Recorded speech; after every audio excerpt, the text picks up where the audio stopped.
सभी कौरव और पांडव राजकुमारों की शिक्षा पूर्ण हो चुकी थी। इसलिए आचार्य द्रोण ने एक दिन अपने सभी शिष्यों को बुलाकर उनसे कहा था कि अब तुम लोगों का मुझे गुरु दक्षिणा देने का समय आ गया है, और मेरी गुरु दक्षिणा यह है कि तुम सभी पांचाल राज द्रुपद को युद्ध में हराने के बाद उसे पकड़कर मेरे पास ले आओ। गुरु की यह आज्ञा सुनने के बाद सभी कौरव और पांडव राजकुमार अपने अस्त्र शस्त्र धारण करके अपने रथों पर सवार होकर पांचाल देश पर आक्रमण करने के लिए चल पड़े। कौरव राजकुमार बड़े ही घमंड से इस बात को कह रहे थे कि वे ही द्रुपद को पकड़कर लाए। यह सुनकर अर्जुन ने अपने गुरु द्रोणाचार्य से उस समय यह कहा था कि पहले कौरवों को ही अपना पराक्रम दिखा लेने दीजिए। तब पहले कौरवों ने ही राजा द्रुपद के ऊपर आक्रमण किया था। कौरवों के आक्रमण करते ही राजा द्रुपद ने अपने भाइयों के साथ मिलकर उन पर हमला कर दिया था। द्रुपद की बाण वर्षा ने कौरवों की सेना को चकित कर दिया था। इसलिए द्रुपद के सामने कौरव अधिक समय तक नहीं टिक पाए थे और मैदान छोड़कर भाग खड़े हुए थे। द्रुपद की राजधानी के बाहर गुरु द्रोणाचार्य के साथ रुके हुए पांडव राजकुमारों ने जब भागकर आते हुए कौरवों को देखा था तो उन्होंने आचार्य द्रोण को प्रणाम करके उनसे द्रुपद पर आक्रमण करने की आज्ञा ली थी। गुरु की आज्ञा मिलने के बाद पांडव भीमसेन को आगे करके अपनी सेना के साथ द्रुपद की राजधानी की तरफ चल पड़े थे। इधर द्रुपद की सेना कौरवों को हराने की खुशी मना रही थी कि तभी भीमसेन गदा लेकर उनकी सेना में घुस गए थे और अपनी गदा से द्रुपद के हाथियों, घोड़ों, रथों और पैदलों को तहस नहस करने लगे। अर्जुन ने उस महान और विलक्षण युद्ध में अपने बाणों की ऐसी झड़ी लगाई थी कि जिसे देख द्रुपद की सेना घबरा गई। काफी समय तक दोनों सेनाओं के बीच घमासान युद्ध होता रहा था कि तभी राजा द्रुपद और अर्जुन का आमना सामना हो गया। तब अर्जुन ने द्रुपद के रथ के सारथी तथा उनके चारों घोड़ों को अपने बाणों से मार गिराया और उनका धनुष भी काट डाला था। द्रुपद अपना दूसरा धनुष उठाने जा ही रहे थे कि तब तक अर्जुन हाथ में तलवार लेकर अपने रथ से नीचे कूद पड़े थे और द्रुपद के रथ पर चढ़कर उन्हें पकड़ लिया था। द्रुपद के बंदी बनते ही द्रुपद की सेना के पैर उखड़ गए थे और वह भाग खड़ी हुई थी। तब अर्जुन और दूसरे पांडव राजकुमार बंदी द्रुपद को गुरु दक्षिणा के रूप में अपने गुरु द्रोणाचार्य के पास ले आए थे। उस समय द्रोणाचार्य ने देखा कि राजा द्रुपद का सारा घमंड चूर चूर हो चुका है। द्रुपद का सारा राज्य, उनका सारा धन उनसे छीन चुका था। वे उस समय उन द्रोणाचार्य के अधीन थे जिनको उन्होंने अपना मित्र तक स्वीकार नहीं किया था।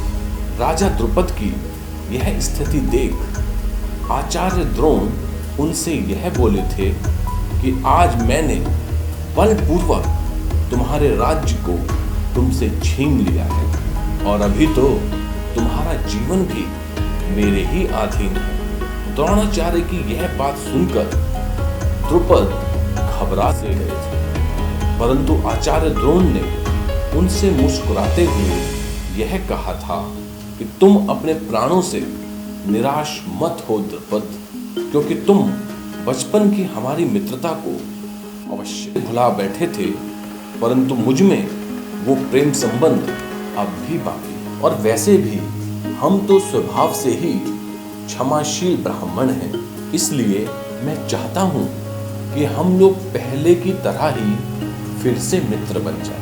तुमने ही मुझसे यह कहा था कि एक राजा का मित्र एक राजा होता है, कोई गरीब नहीं। इसलिए मैं तुमसे इस जीते हुए राज्य का आधा भाग अपने पास रखता हूं और आधा राज्य मैं अपने मित्र यानी कि तुम्हें वापस करता हूं। आचार्य द्रोणाचार्य के इस कथन से राजा द्रुपद ने खुश होकर आचार्य द्रोण से तब यह कहा था कि ब्राह्मण, आप जैसे पराक्रमी और उदार हृदय महात्मा को मैं कोटि कोटि प्रणाम करता हूँ। उसके बाद द्रुपद पांचाल देश में गंगा तट के दक्षिण भाग के राजा रह गए और गंगा तट के उत्तरी भाग के राजा आचार्य द्रोण बन गए थे। इस प्रकार आचार्य द्रोण ने राजा द्रुपद को पराजित करके भी उनके साथ अपनी मित्रता निभाई थी,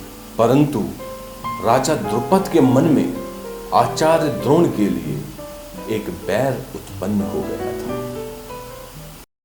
कौरव और पांडव राजकुमारों की शिक्षा पूरी होने के बाद धृतराष्ट्र के सामने यह समस्या आकर खड़ी हो गई थी कि वह युधिष्ठिर और दुर्योधन में से किसको हस्तिनापुर का युवराज बनाए, क्योंकि जहां एक तरफ दुर्योधन उनका पुत्र था तो युधिष्ठिर स्वर्गीय राजा पांडु के पुत्र थे तथा कुरुवंश के सभी राजकुमारों में सबसे बड़े थे।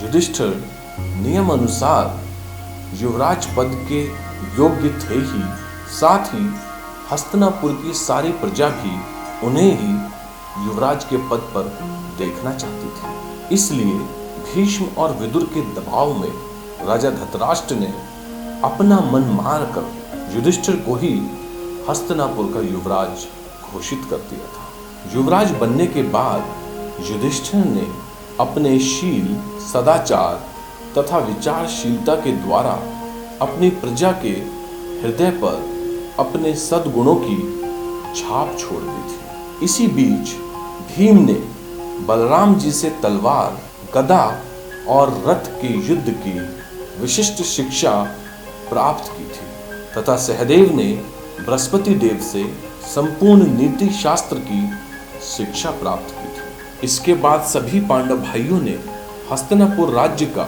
विस्तार करने के लिए अपने आसपास के राज्यों पर आक्रमण करना आरंभ कर दिया था। इसमें सबसे पहले अर्जुन ने सौवीर देश के उस राजा दत्तामित्र को भी युद्ध में मार गिराया था, जिसे उनके पिता राजा पांडु भी नहीं जीत सके थे। इस प्रकार दूसरे राज्यों का वैभव और धन हस्तिनापुर आने लगा था, जिससे हस्तिनापुर राज्य की खुशहाली और भी बढ़ गई थी।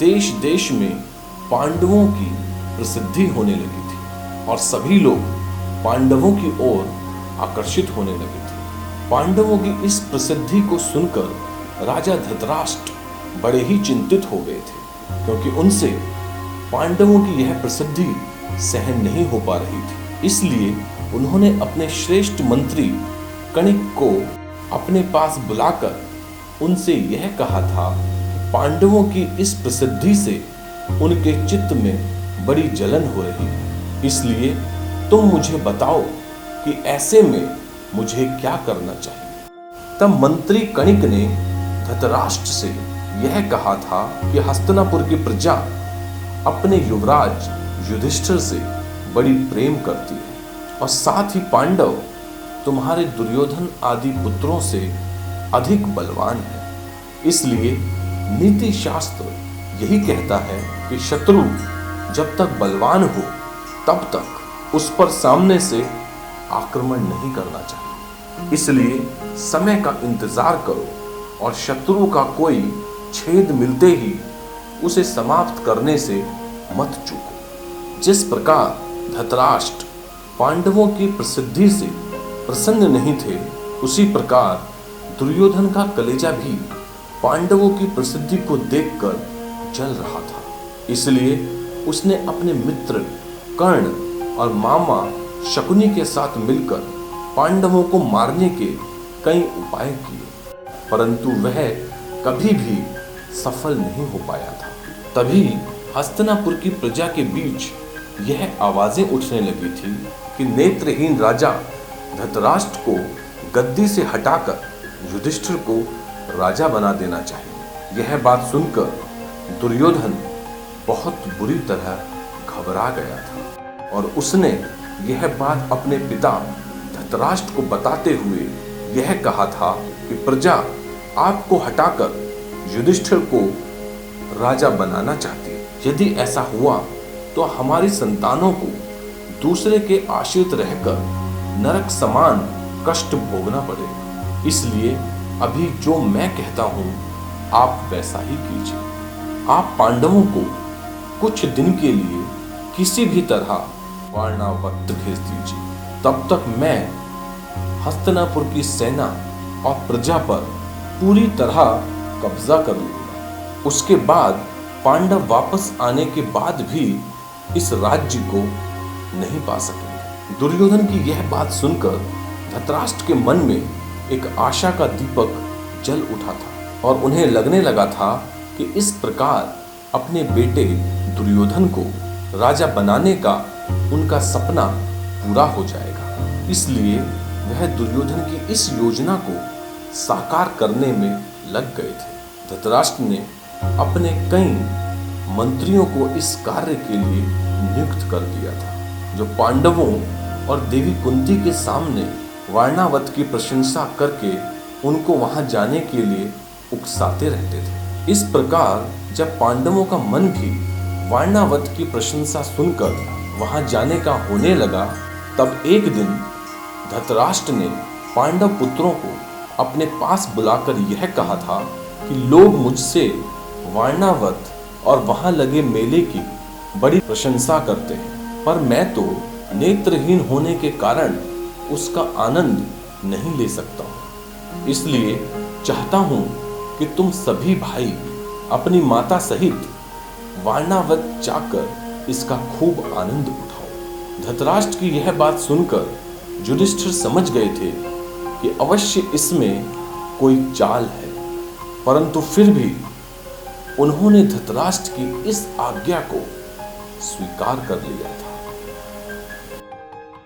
पांडवों ने वारणावत जाने की बात स्वीकार कर ली है। जब यह बात दुर्योधन को पता चली तो वह बड़ा प्रसन्न हुआ था और तब उसने अपने सबसे विश्वसनीय मंत्री पुरोचन को अपने पास बुलाया था और उसके साथ गुप्त सलाह करते हुए यह कहा था कि मैं अपने इन शत्रुओं पांचों पांडव भाइयों को जड़ से उखाड़कर फेंकने का कार्य तुम्हें सौंप रहा हूं। तुम वारणावत जाकर वहां एक ऐसे भवन का निर्माण करवाओ जो आग की एक चिंगारी से जलकर राख हो जाए। पांचों पांडव जब अपनी माता कुंती के साथ वारणावत आए तब तुम उन्हें उसी भवन में ठहराना और सही समय देखकर उन्हें उसी भवन में जलाकर मार डालना। दुर्योधन की यह आज्ञा सुनकर मंत्री पुरोचन तुरंत ही वारणावत के लिए चल दिया था। कुछ समय बाद पांचों पांडव भाइयों ने भी अपनी माता कुंती के साथ वारणावत जाने की तैयारी कर ली थी। सभी पांडव जब राजा धृतराष्ट्र, पितामह भीष्म आदि सभी से आज्ञा लेकर वारणावत की तरफ प्रस्थान कर रहे थे, तब विदुर जी ने सांकेतिक भाषा में युधिष्ठिर से कहा था कि नीतिज्ञ पुरुष को शत्रु का मनोभाव समझकर उससे अपनी रक्षा करनी चाहिए। आग घास फूस और सारे जंगल को जला डालती है, परंतु बिल में रहने वाले जीव उस आग से अपनी रक्षा कर लेते हैं। विदुर की यह सांकेतिक भाषा में कही हुई बात युधिष्ठिर ने भली भांति समझ ली थी। पांचों पांडव भाई जब अपनी माता कुंती के साथ वारणावत पहुंचे थे, तब वहां के नागरिकों ने बड़े उत्साह के साथ अपने युवराज युधिष्ठिर का स्वागत किया था तथा दुर्योधन के मंत्री पुरोचन ने उनकी अन्य सारी रहने खाने पीने आदि की व्यवस्थाएं की थी। 10 दिन के बाद मंत्री पुरोचन पांडवों को उस भवन में लेकर गया था जिस भवन को उसने दुर्योधन के कहने पर बनवाया था। उस भवन की सुंदरता देख कुंती सहित सभी पांडव भाई बड़े ही प्रसन्न हुए थे, परंतु धर्मराज युधिष्ठिर ने उस भवन को चारों ओर से देखकर भीमसेन से यह कहा था कि इस भवन का एक एक कोना आग भड़काने वाली वस्तुओं से बना है। अगर ध्यान दो तो इस भवन से घी, लाख और चर्बी की गंध आ रही है। निश्चय ही यह भवन हम सभी भाइयों को जलाकर मार डालने के लिए ही बनवाया गया है। यह सुनकर भीम ने उस समय यह कहा था कि क्यों ना हम लोग अपने पहले स्थान पर वापस लौट जाएं। तब युधिष्ठिर ने भीम से कहा था कि अभी हस्तिनापुर का राज्य और सेना दुर्योधन के हाथ में है और वारणावत में चारों तरफ दुर्योधन के गुप्तचर फैले हुए हैं। ऐसे में यदि हम उनके किसी भी कार्य का विरोध करेंगे तो वह हमें बलपूर्वक मरवा डालेगा। इसलिए हमें बड़ी ही चतुराई के साथ इन शत्रुओं के बीच से निकलना पड़ेगा। धर्मराज युधिष्ठिर और भीम इस सोच में डूब जाते हैं कि वह सभी दुर्योधन के इस चक्रव्यूह से कैसे बाहर निकले कि तभी उनके पास विदुर का भेजा हुआ एक सेवक आता है जो सुरंग खोदने में बड़ा माहिर था। युधिष्ठिर और भीम बड़ी चतुराई से उस सेवक को भवन के अंदर ले जाते और वह सेवक भवन के अंदर आकर पांचों पांडवों के निकलने के लिए एक बड़ी सी सुरंग खोदना शुरू कर देता। जब तक सुरंग नहीं खुद गई थी तब तक पांडवों ने मंत्री प्रवोचन को ऐसा कोई मौका नहीं दिया था जिससे वह उन सभी को उस भवन में जलाकर मार डाले। 1 वर्ष के बाद जब सुरंग खुदकर पूरी हो गई थी तब देवी कुंती ने मंत्री प्रवोचन के सहयोग से उस भवन में ब्राह्मण भोज करवाया था। ब्राह्मणों के उस भोज में संयोग से एक भील की स्त्री अपने 5 पुत्रों के साथ उस भवन में भोजन मांगने के लिए आई थी। वह सभी भील शराब के नशे में धुत थे, इसलिए वह खाना खाकर उसी भवन के एक कोने में बेहोश होकर सो गए थे। जब रात काफी बीत गई तब देवी कुंती सहित युधिष्ठिर, अर्जुन, नकुल और सहदेव उस सुरंग में प्रवेश कर गए थे और भीमसेन चलते हुए उस कक्ष में आए थे जहां मंत्री प्रवोचन सो रहा था। मंत्री प्रवोचन को गहरी नींद में सोता देखकर भीम ने उसके कक्ष के द्वार को बाहर से बंद करके उस भवन में आग लगा दी और खुद भी तेजी से उस सुरंग में प्रवेश कर गए थे। भवन की उस आग में भीम की पत्नी और उसके 5 पुत्रों सहित दुर्योधन का मंत्री प्रवोचन भी जलकर राख हो गया।